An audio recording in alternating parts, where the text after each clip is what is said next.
Order of a reaction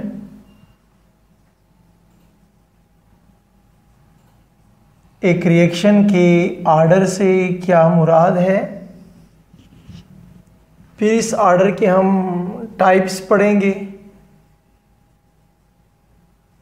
हम examples discuss करेंगे और फिर इसकी एक्सपेरिमेंटल डिटर्मिनेशन को भी डिस्कस करेंगे आज।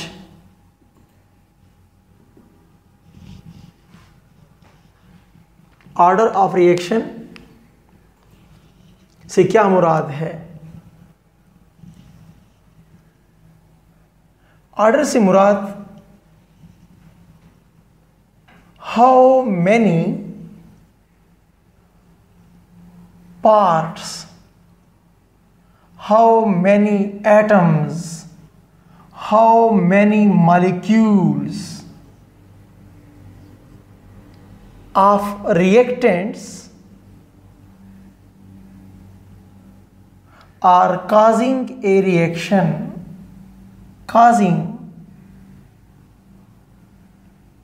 initiating a reaction। एक रिएक्शन के लिए कितने लोग वजह बन रहे हैं। दो लोग लड़ रहे हैं, दोनों जिम्मेदार थे तो ऑर्डर इज टू।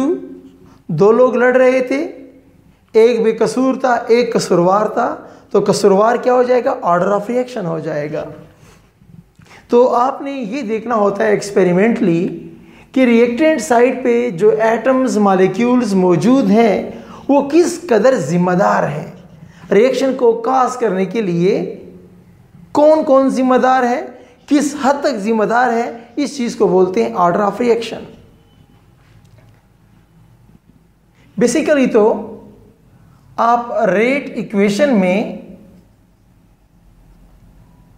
जब आप एक्सप्रेशन लिखते हैं कि del x by del t के,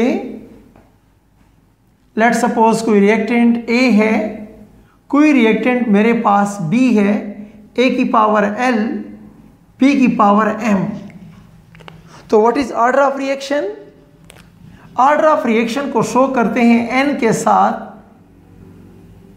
तो रेट इक्वेशन में जो आपके पास एक्सपोनेंट्स होते हैं, ये एक्सपोनेंट एक्सपेरिमेंटली मालूम करते हैं।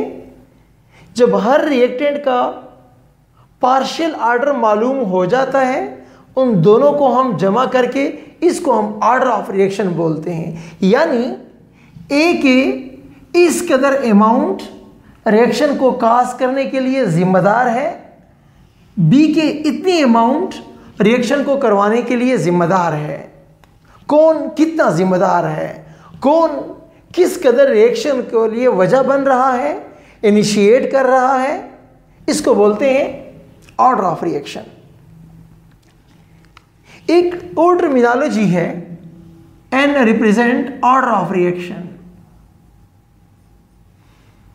एक टर्मिनोलॉजी हमारे पास है molecularity. Molecularity of reaction. Molecularity किसे कहते हैं, number of molecules on reactant side। Reactant side पे कुल कितने मॉलिक्यूल हैं, रिएक्टेंट साइड पे कुल आपके पास कितने मॉलिक्यूल हैं, उनको जमा कर लीजिए। That is known as molecularity. तो प्लीज याद रखिए, molecularity of a reaction can't be zero. Molecularity कभी जीरो नहीं हो सकती। Molecularity can't be negative. Molecularity can't be fractional. ये जो हम इस तरह करते हैं ना, आप लोगों ने देखा होगा, हम ऐसे लिख रहे होते हैं H2 plus half O2 gives H2O। ये टेक्निकली गलत है, क्योंकि यहां पे 1.5 मॉलिक्यूलरिटी तो 1.5 बन रही है, लेकिन ऐसा शो करना टेक्निकली गलत है केमिकल काइनेटिक्स के थ्रू बात करते हुए। ओके, क्योंकि मॉलिक्यूल आधा तो होता ही नहीं है। ओके, तो याद रखें मॉलिक्यूलरिटी कभी जीरो नहीं हो सकती, कभी नेगेटिव नहीं हो सकती, कभी फ्रैक्शनल नहीं हो सकती। और याद रखें मॉलिक्यूलरिटी जो होती है it can be greater than 3 से ग्रेटर हो सकती है। जबकि ऑर्डर ऑफ रिएक्शन जो होता है, ऑर्डर ऑफ रिएक्शन नेगेटिव भी होता है, ऑर्डर ऑफ रिएक्शन फ्रैक्शनल भी होता है, ऑर्डर ऑफ रिएक्शन जीरो भी होता है, ऑर्डर ऑफ रिएक्शन फर्स्ट भी होगा, ऑर्डर ऑफ रिएक्शन सेकंड भी होता है, ऑर्डर ऑफ रिएक्शन थर्ड भी होता है। ओके, तो प्लीज याद रखें कि ऑर्डर और मॉलिक्यूलरिटी में बहुत बड़ा फर्क है। ऑर्डर ऑफ रिएक्शन हम एक्सपेरिमेंटली मालूम करते हैं, जबकि मॉलिक्यूलरिटी तो हम theoretically from the reactant side देख लो, एक और एक 2 लोग मौजूद हैं, 10 मॉलिक्यूलरिटी इज 2। ओके, एक इंपॉर्टेंट पॉइंट है यहां पर सीखने के लिए प्लीज। मैंने कल भी आप लोगों को बताया था कि रिएक्शन की बुनियादी तौर पर 2 टाइप्स हैं। एक को हम कहते हैं elementary reaction. Elementary reactions means 1 step reaction. एक हमारे पास है कॉम्प्लेक्स रिएक्शंस। कॉम्प्लेक्स रिएक्शन का मतलब मल्टी स्टेप रिएक्शंस। तो प्लीज एलिमेंट्री के लिए बात पकड़ लें। एलिमेंट्री रिएक्शंस में क्या होता है, मॉलिक्यूलरिटी और ऑर्डर हमेशा सेम होते हैं। मॉलिक्यूलरिटी और ऑर्डर एलिमेंट्री रिएक्शन के अंदर क्या होते हैं, सेम होते हैं। जबकि कॉम्प्लेक्स रिएक्शन में कोई पता नहीं होता सेम होंगे कि सेम नहीं होंगे। एक इंपॉर्टेंट पॉइंट और यहां पर ईटा के लिहाज से बहुत इंपॉर्टेंट पॉइंट है, जब मल्टी स्टेप रिएक्शंस होंगे तो प्लीज जो आपके पास slowest step of the reaction होगा, slowest step of the reaction आपको कई स्टेप शो किए गए हैं, तो जो सबसे स्लोवेस्ट स्टेप होता है it is also known as rate determining step. इस स्टेप में जितने भी मॉलिक्यूल होते हैं, ऑर्डर और मॉलिक्यूलरिटी वंस अगेन यहां पर सेम होती है। Slowest step of the reaction में कितने मॉलिक्यूल्स हैं वही आपके पास ऑर्डर ऑफ रिएक्शन हुआ करता है। सारे स्टेप के लोग नहीं गिनने होते, स्लोवेस्ट स्टेप के लोग गिनने होते हैं। वो स्लोवेस्ट स्टेप का पता किस तरह चलेगा, एक्सपेरिमेंटल स्टडी करनी पड़ेगी। तो हेंस आप कह सकते हैं कि ऑर्डर ऑफ रिएक्शन एक्सपेरिमेंटली मालूम करते हैं, जबकि मॉलिक्यूलरिटी हम थ्योरेटिकली भी मालूम कर सकते हैं। एक पॉइंट प्लीज, एक और इंपॉर्टेंट बात यह है कि कंडीशन चेंज करने से मे बी के ऑर्डर ऑफ रिएक्शन तब्दील हो जाए, जबकि molecularity can't be changed by changing the condition of the reaction. Okay, तो अब हम डिस्कस करेंगे, टाइप्स को डिस्कस करने जा रहे हैं। Types,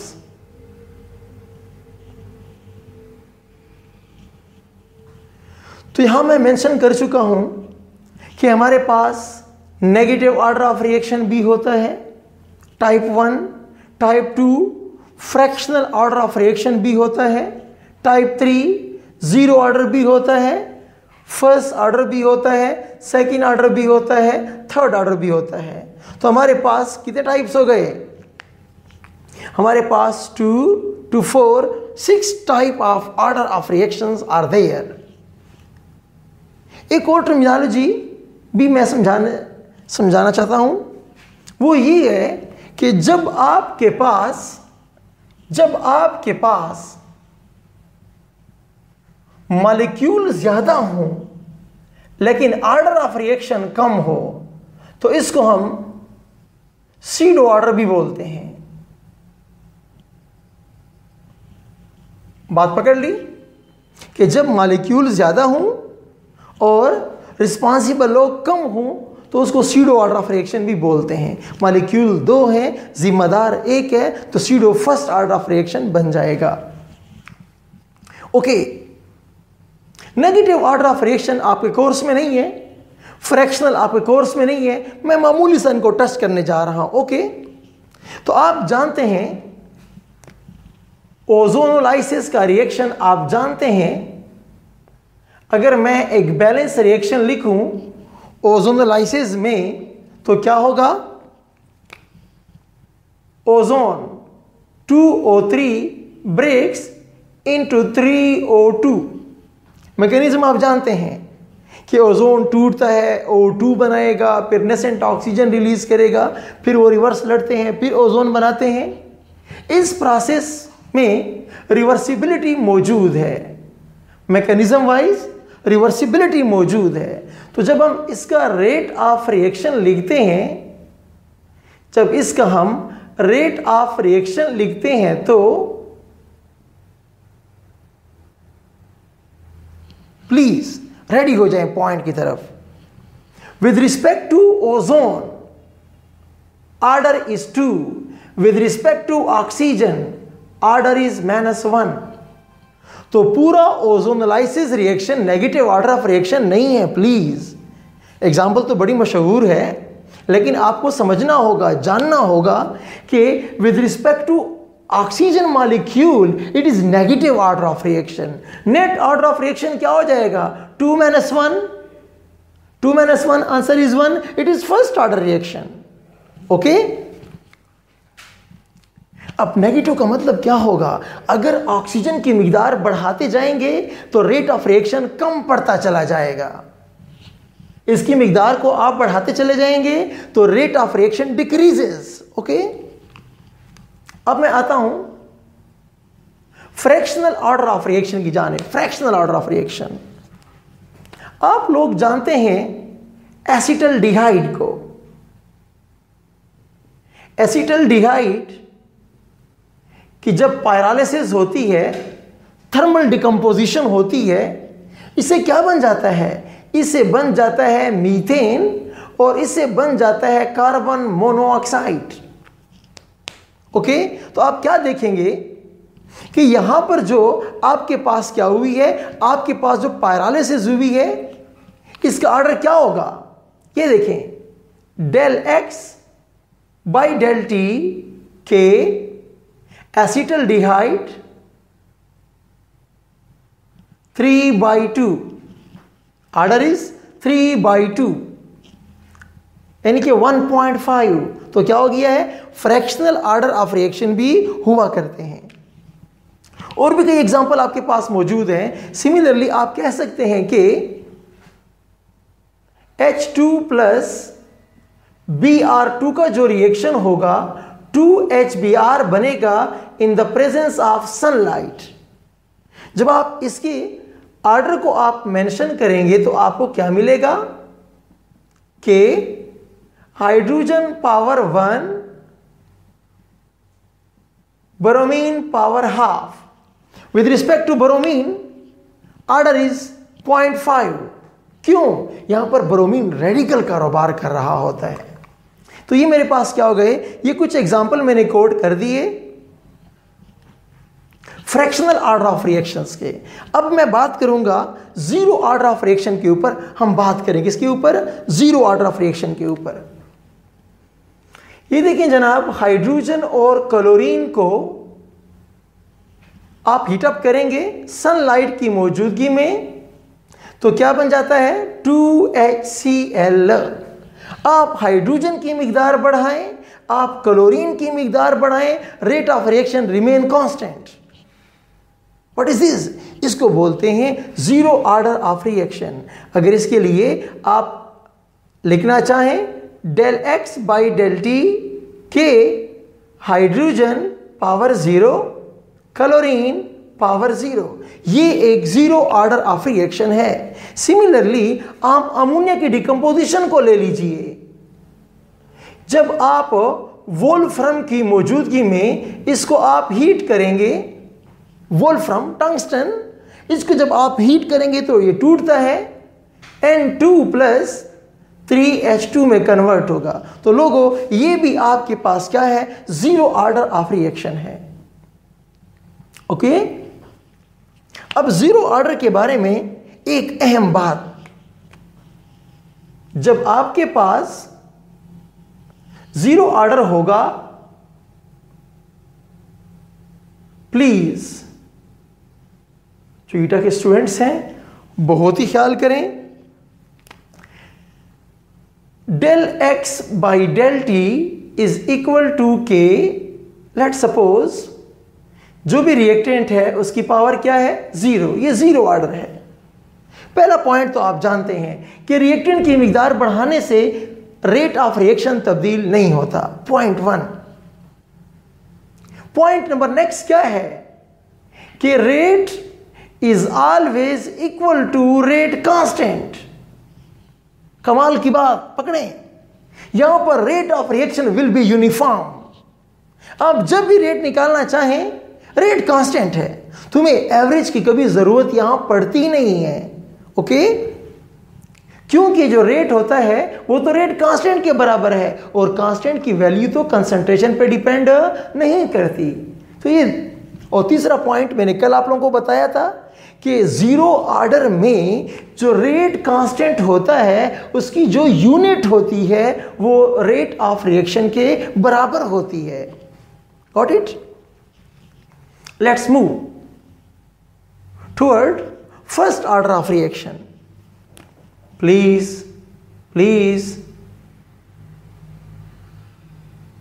first order of reaction में क्या होगा, del x by del t is equal to k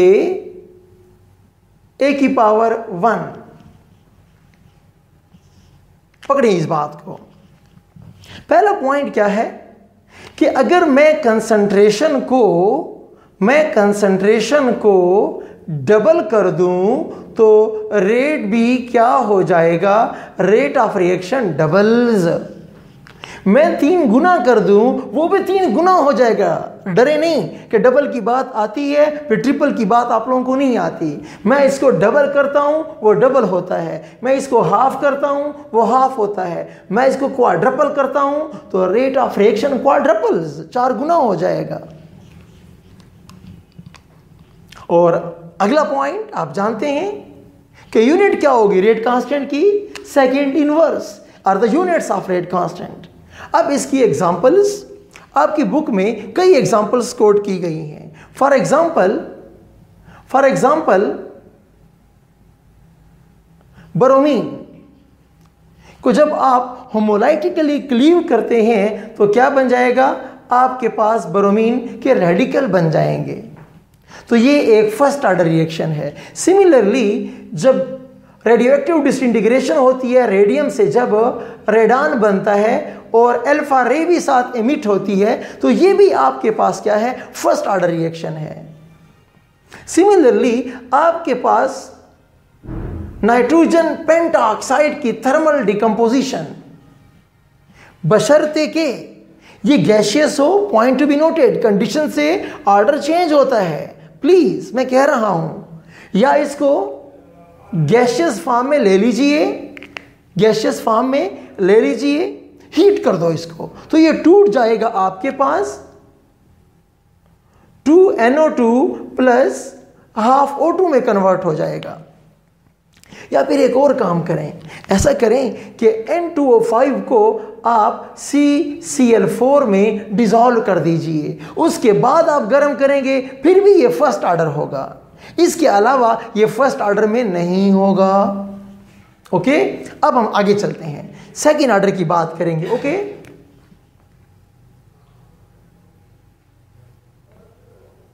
second order की बात करते हैं। सेकेंड ऑर्डर में हम क्या कहते हैं कि जब आपके पास रेट ऑफ रिएक्शन, पकड़ें बात को, जब आप एक की मिकदार को डबल कर देंगे तो रेट क्वाड्रपल हो जाता है। कंसंट्रेशन को जब तुम दुगना कर देते हो तो रेट ऑफ रिएक्शन चुगना हो जाएगा, 4 गुना बढ़ जाया करता है। ओके, अब इसकी एग्जांपल्स आपको याद रखनी चाहिए जो आपके बुक में एग्जांपल्स हैं कि जब आप नाइट्रोजन डाइऑक्साइड को डिकम्पोज करते हैं, नाइट्रोजन डाइऑक्साइड को जब आप डिकम्पोज करेंगे तो क्या बन जाएगा, nitrogen gas and oxygen gas. It is a good example of second order of reaction. Similarly अगर आप हाइड्रोजन आयोडाइड को ब्रेक करना चाहें, हाइड्रोजन एंड आयोडीन बन जाएगा, ये भी आपके पास क्या है, सेकंड ऑर्डर रिएक्शन है। सिमिलरली प्लीज याद रखें, आपके बुक में मेंशन किया गया है कि अमोनियम आयन और सायानेट आयन से क्या बनेगा, से यूरिया बनेगा आपके पास यूरिया बनेगा। खबरदार, ये रिएक्शन सॉल्यूशन की फॉर्म में होगा तब जाके सेकंड ऑर्डर होगा। ओके, अब मैं कोट करूंगा,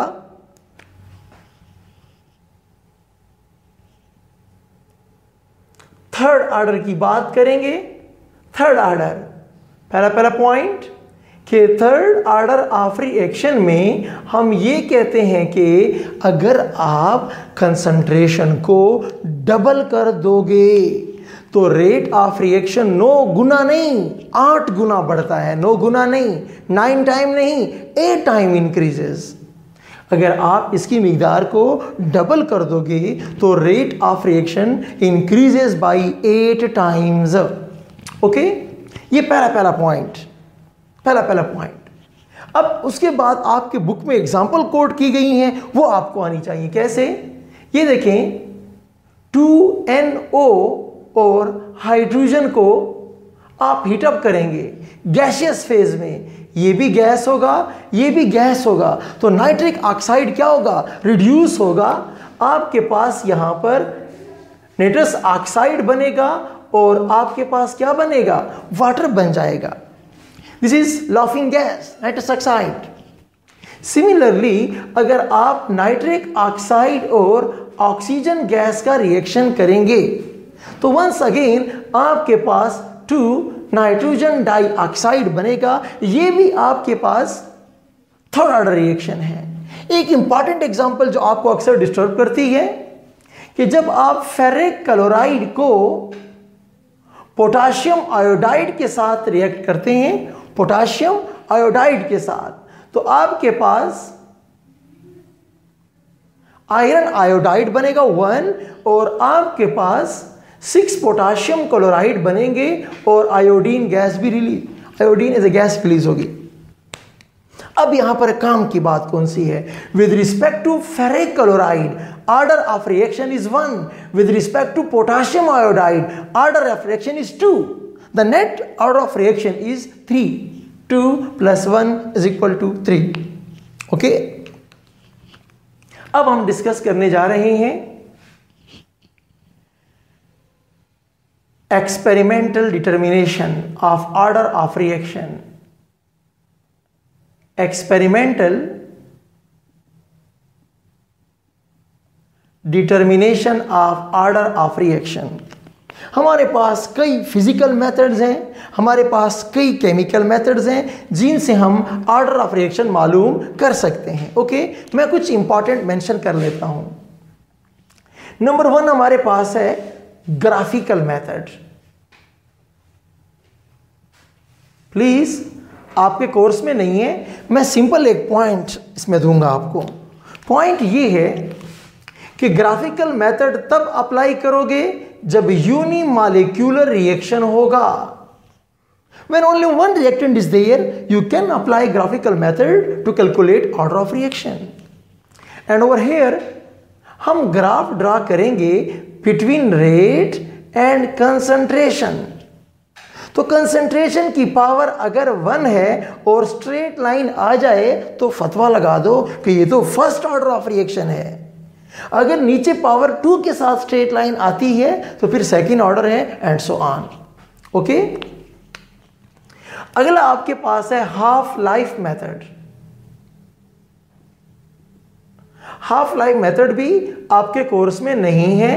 मैं जिस फार्मूला बताना चाहूँगा कि half life is equal to 1/k (n-1).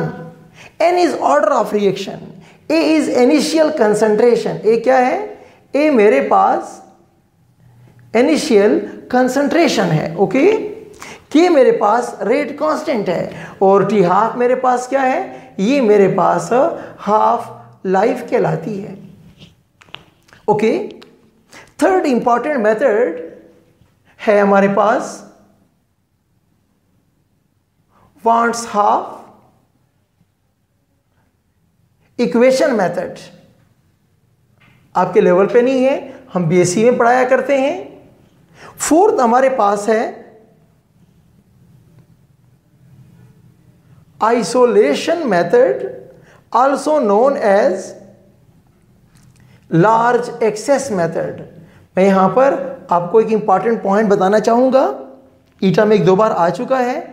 मेरे फॉर एग्जांपल ये मेरे पास कोई रिएक्शन है, ये वाला देखें, ये कोई रिएक्शन है, सेकेंड ऑर्डर रिएक्शन है। अगर मैं नाइट्रिक ऑक्साइड की कंसंट्रेशन लार्ज कर दूं, एक्सेस कर दूंगा, तो फिर क्या रिजल्ट बनेगा? नाइट्रिक ऑक्साइड का ऑर्डर क्या हो जाएगा? 0 हो जाएगा। तो ये रिएक्शन क्या बन जाएगा? फिर ये रिएक्शन फर्स्ट ऑर्डर बन जाएगा।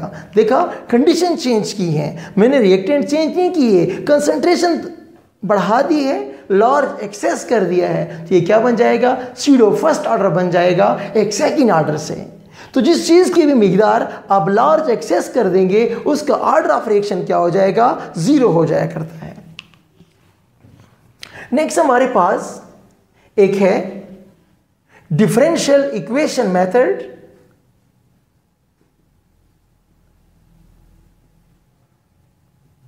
ओके, कोर्स में नहीं है।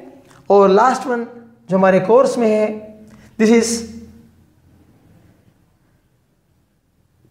Initial concentration method. Initial concentration method, आइए इसको हम डिटेल से अब डिस्कस करने जा रहे हैं, okay. Initial concentration method, let's suppose A plus B gives C। Please careful रहें, यहां पर एमसीक्यूज पूछे गए हैं ईटा के अंदर। मैं आपको बेसिक मेथोडोलॉजी सिखाने जा रहा हूं। लेट्स सपोज इनिशियल कंसंट्रेशंस क्या थे आपके पास? इसकी मिकदार 2, इसकी मिकदार भी 2 मोल पर DM³ थी। तो मैंने रेट क्या चेक किया? रेट देखता हूं, रेट ऑफ रिएक्शन, तो मुझे मिलता है रेट ऑफ रिएक्शन मुझे 2 मिलता है, okay. Rate of reaction is 2। अब मैं क्या करूंगा? मैं इस 2 को कांस्टेंट रखता हूं, इस 2 को कांस्टेंट रखता हूं, इसको डबल करता हूं, इसको ट्रिपल करता हूं, चेक करने जा रहा हूं। तो मेरे पास क्या आता है कि जब A की मिकदार वही थी, मैंने B की मिकदार को जब डबल किया तो क्या रिजल्ट आया? Rate of reaction is unchanged, वो तो वहीं का वहीं 2 खड़ा है। फिर मैंने क्या किया? इसकी मिकदार को कांस्टेंट रखा, इसकी मिकदार को ट्रिपल कर दिया, rate of reaction is same 2। It means what? कि मैं B की मिकदार को तो बढ़ा रहा हूं लेकिन रेट ऑफ रिएक्शन तब्दील नहीं हो रहा। तो मैं ये कंक्लूड करूंगा कि del x by del t के A B की पावर मैं 0 मेंशन कर रहा हूं कि मैं एक्सपेरिमेंटली कैलकुलेट कर रहा हूं कि यार उसकी मिकदार को मैंने डबल किया, ट्रिपल किया, वो टस मसी नहीं हो रहा, ओके। अब क्या करेंगे? अब ऐसा करते हैं कि इसको हम 2 कर देते हैं, 2 2 2। अब मैं क्या करता हूं? इसकी मिकदार को डबल करता हूं, इसकी मिकदार को ट्रिपल करता हूं, इसकी मिकदार को लेट्स सपोज मैं क्वाड्रपल करता हूं। तो अब मेरे पास क्या आ रहा है? मैंने क्या देखा? जब मिकदार डबल हुई